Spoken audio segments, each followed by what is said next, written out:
Hey students, welcome back to my channel source वर्नी। आज हम देखेंगे सेकेंडरी एक्टिव ट्रांसपोर्ट क्या होता है। तो जो सेकेंडरी एक्टिव ट्रांसपोर्ट है उसको देखने से पहले हम थोड़ा सा देख लेते हैं कि एक्टिव ट्रांसपोर्ट क्या होता है।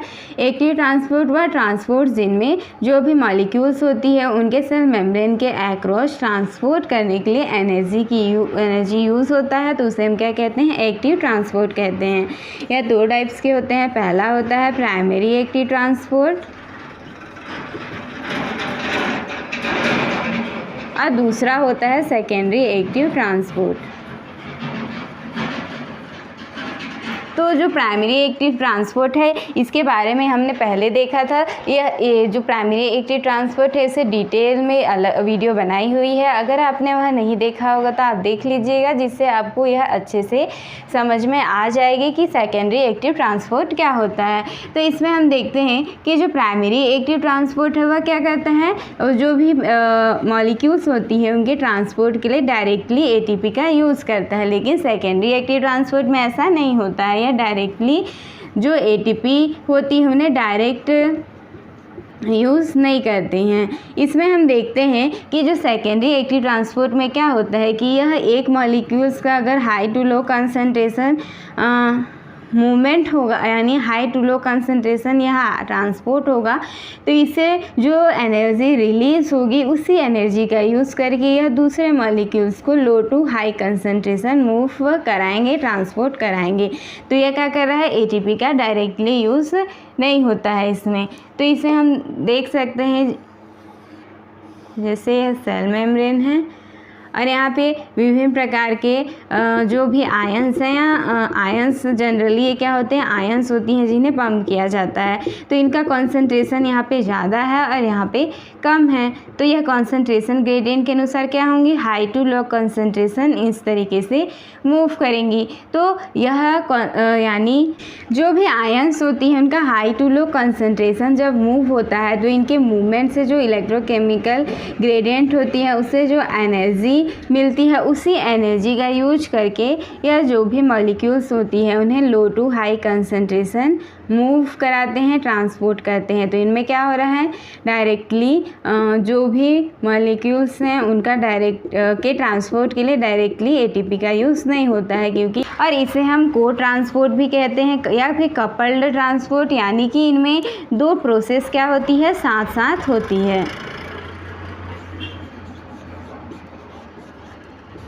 इसमें हम देखते हैं कि फर्स्ट प्रोसेस में क्या हो रहा है, हाई टू लो कंसंट्रेशन हो रहा है और यह कंसंट्रेशन ग्रेडियंट के अनुसार है और इसी के मूवमेंट से जो एनर्जी रिलीज होगी उसी एनर्जी का यूज करके यह क्या करेंगे, दूसरे मॉलिक्यूल्स को लो कंसंट्रेशन से हाई कंसंट्रेशन ट्रांसपोर्ट कर रहे हैं, जो क्या है, कंसंट्रेशन ग्रेडियंट के अगेंस्ट होती है। इनमें एक डाउन हिल प्रोसेस होती है और एक अप हिल प्रोसेस होती है।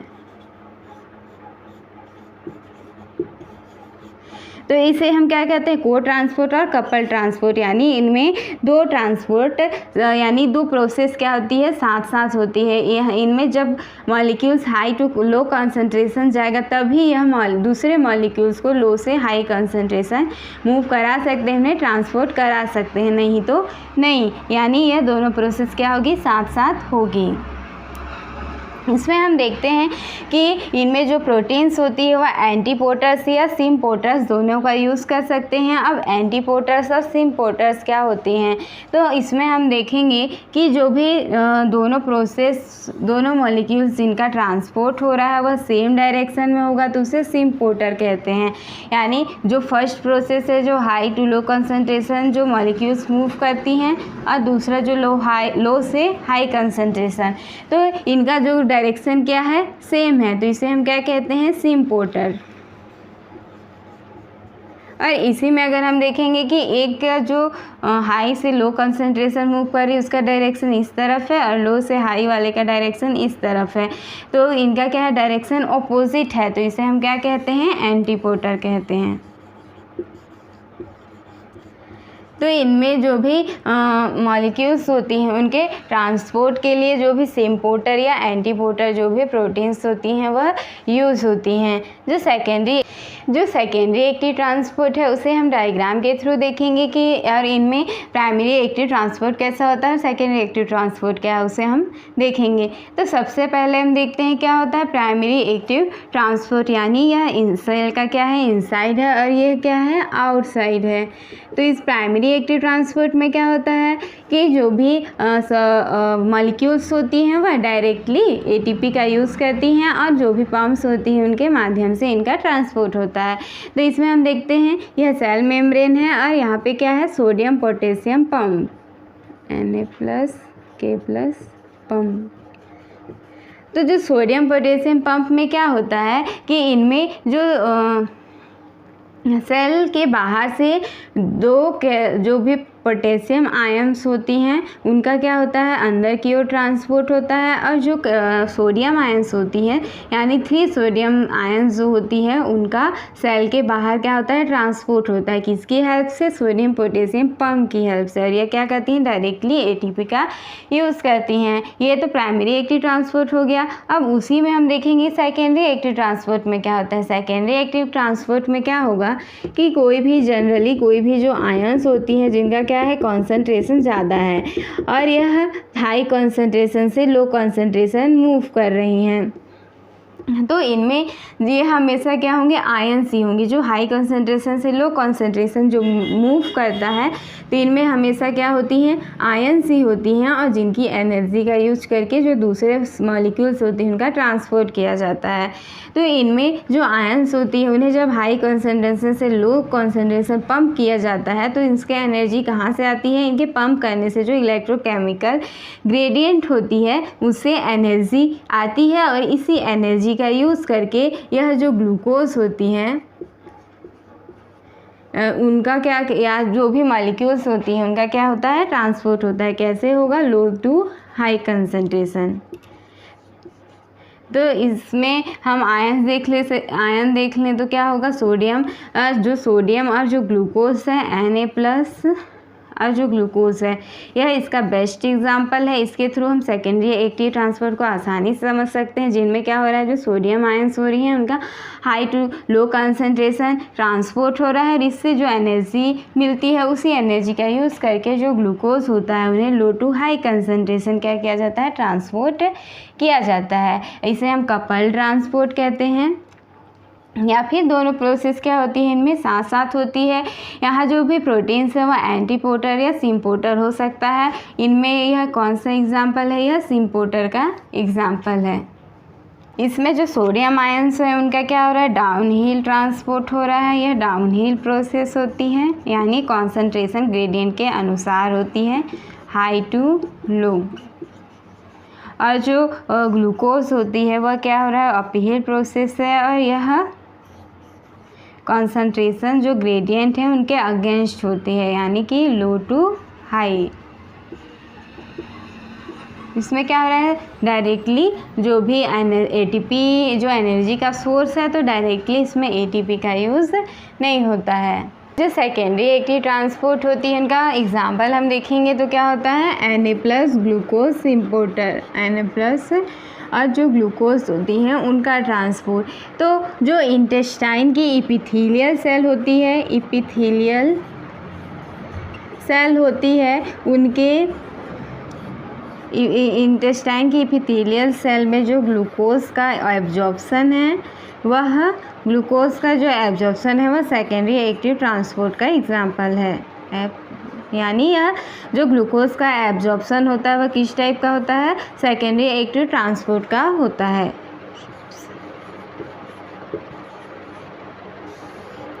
इसमें हम देखते हैं कि जो इंटेस्टाइन होती है उनके एपिथेलियल सेल में ग्लूकोज का एब्जॉर्प्शन किस तरीके से होता है। तो यह क्या है इंटेस्टाइनल लूमेन। इंटेस्टाइनल लूमेन, यानी जहाँ पे क्या हुआ, जो भी भोजन है उसका पाचन होता है और उसके बाद क्या बनेगा, जो भी एनर्जी सोर्स के रूप में क्या होगी, ग्लूकोज होगी। अब जो ग्लूकोज होती है उनका जो इनकी एपिथेलियल सेल होती है उनके द्वारा एब्जॉर्प्शन हो जाता है, और यह कैसे होता है, सेकेंडरी एक्टिव ट्रांसपोर्ट के द्वारा जो भी ग्लूकोज होती हैं उनका क्या हो जाता है, एब्जॉर्प्शन होता है। तो यह क्या है, इंटेस्टाइनल लूमेन है, यह एपिकल सरफेस, यह एपिथेलियल सेल है, एपिथेलियल सेल। ये जुभार टाइप के दिख रहे हैं, क्या है, माइक्रोविलाई, माइक्रोविलाई। अब इसमें हम देखते हैं कि जो इंटेस्टाइनल लूमेन है, यानी जहाँ पे भोजन का पाचन हुआ और क्या बना, ग्लूकोज बना। अब ग्लूकोज को क्या करना है, एपिथेलियल सेल द्वारा एब्जॉर्ब करना है। एब्जॉर्ब करेगा तभी है, तो एब्जॉर्ब करेगा तभी इनकी जो मेटाबॉलिक एक्टिविटीज़ है उनमें क्या करेगा, हेल्प करेगा। तो इसके लिए क्या करता है, ग्लूकोज का क्या करता है, एब्जॉर्प्शन करता है। तो ग्लूकोज का एब्जॉर्प्शन कैसे हो रहा है, सेकेंडरी एक्टिव ट्रांसपोर्ट के द्वारा हो रहा है। इनमें जो ग्लूकोज होता है उसका कॉन्सेंट्रेशन यहाँ पे क्या है, लो है, और जो सेल्स है, एपिथेलियल सेल है, उनमें क्या होता है, हमेशा ग्लूकोज का जो कॉन्सेंट्रेशन होता है वह क्या होता है, हाई होता है। इसी में हम देखते हैं कि जो Na+ आयंस हैं उनका क्या है, सेल के बाहर इनका कॉन्सेंट्रेशन क्या है, हाई है, और जो सेल के अंदर इनका कॉन्सेंट्रेशन क्या है, लो है। तो सबसे पहले क्या होता है कि जो आयंस होती हैं वो क्या होंगे, हाई टू लो कंसंट्रेशन, इनका क्या होगा, ट्रांसपोर्ट होगा, और इसके ट्रांसपोर्ट से जो एनर्जी रिलीज़ होगी, यानी जो भी इलेक्ट्रोकेमिकल ग्रेडियंट से जो एनर्जी मिलती है उसी एनर्जी का यूज करके जो ग्लूकोज होती है उनका क्या होता है, यहाँ पे ट्रांसपोर्ट होता है, किसके द्वारा, Na+ ग्लूकोज सिम्पोर्टर के द्वारा, ग्लूकोज सिम्पोर्टर के द्वारा। सिम्पोर्टर यानी दोनों मॉलिक्यूल्स का डायरेक्शन क्या है, एक ही है। तो अब इनमें ग्लूकोज का कॉन्सेंट्रेशन क्या है, यहाँ पे लो है, यहाँ पे हाई है। तो यहाँ पे इस मॉलिक्यूल्स से के ट्रांसपोर्ट से जो एनर्जी मिली उसी एनर्जी का यूज़ करके क्या होगा, ग्लूकोज का ट्रांसपोर्ट होता है। ठीक है, अब ग्लूकोज क्या हो गया, सेल के अंदर आ गया, सोडियम आयंस का भी ट्रांसपोर्ट हो गया, 2 सोडियम आयंस क्या हो गए, सेल के अंदर आ गए। अब हम देखते हैं कि ग्लूकोज का कॉन्सेंट्रेशन क्या है, सेल के बाहर लो है, सेल के अंदर हाई है, और फिर जो सेल के बाहर क्या होगा, इसका कॉन्सेंट्रेशन लो होगा। यह क्या है, सेल के बाहर, यानी सेल के अंदर हाई होता है और जो सेल के बाहर इसका कॉन्सेंट्रेशन क्या होगा, लो होगा। अब इसमें क्या होता है कि जो सेल्स होती है उनमें जो सोडियम आयंस होती है उनका कॉन्सेंट्रेशन क्या होता है, लो होगा, और यह फिर प्राइमरी एक्टिव ट्रांसपोर्ट यानी जो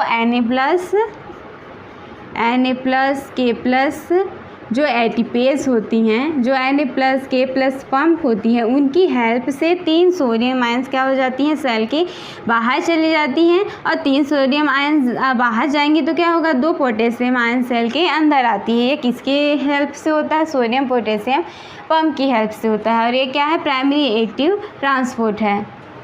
अब इसमें जो ग्लूकोज यानी जो ग्लूकोज का ट्रांसपोर्ट यहाँ पे हुआ, तो ग्लूकोज क्या हुआ, लो से हाई कंसंट्रेशन हुआ, तब यहाँ पे क्या आ गया, ग्लूकोज आ गया। अब ग्लूकोज का कंसंट्रेशन क्या है, यहाँ पे हाई है। तो यह जो ग्लूकोज यूनिपोर्टर जो GLUT2 के द्वारा फैसिलिएट्स होती हैं, यानी डिफ्यूज़न के द्वारा जो ग्लूकोज होती है वह हाई कंसंट्रेशन से लो कंसंट्रेशन की ओर क्या कर जाती है, इनका ट्रांसपोर्ट हो जाता है, और यह सेल से बाहर आ जाती हैं।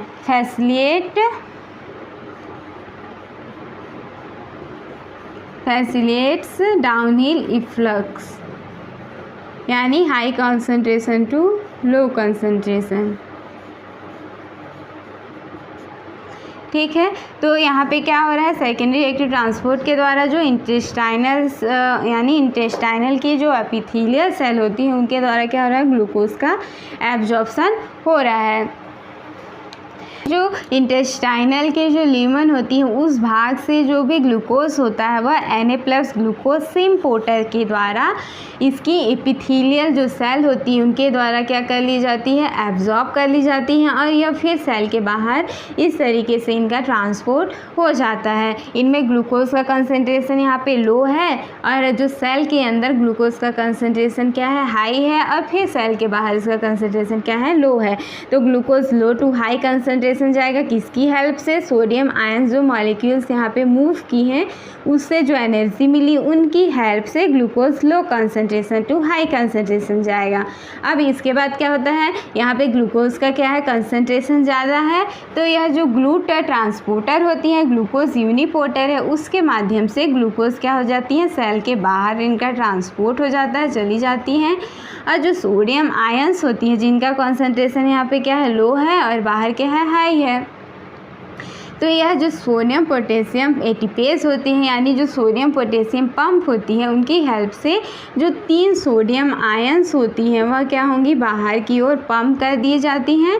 और हम जानते हैं कि 3 सोडियम आयन बाहर जाएंगे तो उससे 2 पोटेशियम आयन क्या हो जाती हैं, अंदर आती हैं। यह किसकी हेल्प से हो रहा है, सोडियम पोटेशियम पंप की हेल्प से हो रहा है। तो यह पूरा क्या है, सेकेंडरी एक्टिव ट्रांसपोर्ट है जिसके द्वारा यह पूरी क्या होती है, प्रोसेस होती है।